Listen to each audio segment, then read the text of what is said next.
হিমালয়ের কোলে শান্ত লাদাখ, প্রকৃতির অপরূপ সৌন্দর্য আর বৌদ্ধ সংস্কৃতির পীঠস্থান। কিন্তু এই হিমশীতল ভূখণ্ডেই দানা বাঁধছে এক উষ্ণ প্রতিবাদ। এক নতুন প্রজন্ম, জেনজি, নিজেদের অধিকারের দাবিতে নেমেছে রাজপথে। কিন্তু কেন এই আন্দোলন?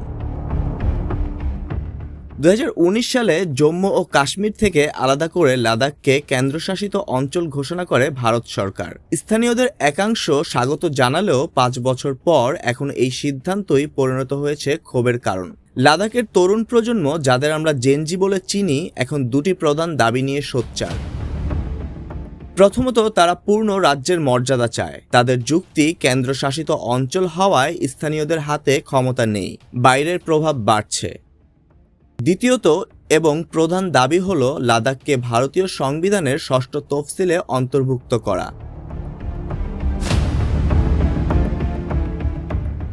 এই আন্দোলনের অন্যতম প্রধান মুখ প্রখ্যাত পরিবেশকর্মী এবং শিক্ষাবিদ সোনম ওয়াংচুক, যার জীবন থেকে অনুপ্রাণিত হয়ে নির্মিত হয়েছে বলিউড ছবি 3 ইডিয়টস। তিনি এই আন্দোলনকে জেনজি বিপ্লব বলে আখ্যা দিয়েছেন। তার দাবি, সরকার প্রতিশ্রুতি ভঙ্গ করেছে এবং তরুণদের ভবিষ্যৎ নিয়ে ছিনিমিনি খেলছে। ওয়াংচুকের এই জেনজি বিপ্লব আখ্যা শাসক মহলে বেশ উদ্বেগের সৃষ্টি করেছে। তবে এই আন্দোলন দমনে স্বৈরশাসকের ভূমিকায় নেমেছে ভারতের প্রধানমন্ত্রী নরেন্দ্র মোদী। জেনজিদের আন্দোলনের গুলি ও দমনপীড়ন শুরু করেছে মোদী প্রশাসন। লাদাখের লেহ শহরে আন্দোলনকারীদের ওপর গুলি, টিয়ারশেল নিক্ষেপ করেছে নিরাপত্তা বাহিনী।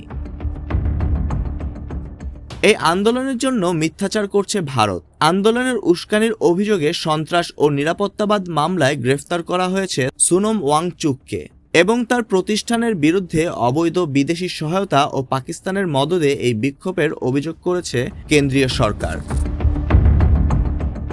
তবে এই অভিযোগ অস্বীকার করেছে শিক্ষাবিদ সোনম। তার প্রতিষ্ঠানের বিরুদ্ধে তদন্ত চালাচ্ছে সিবিআই।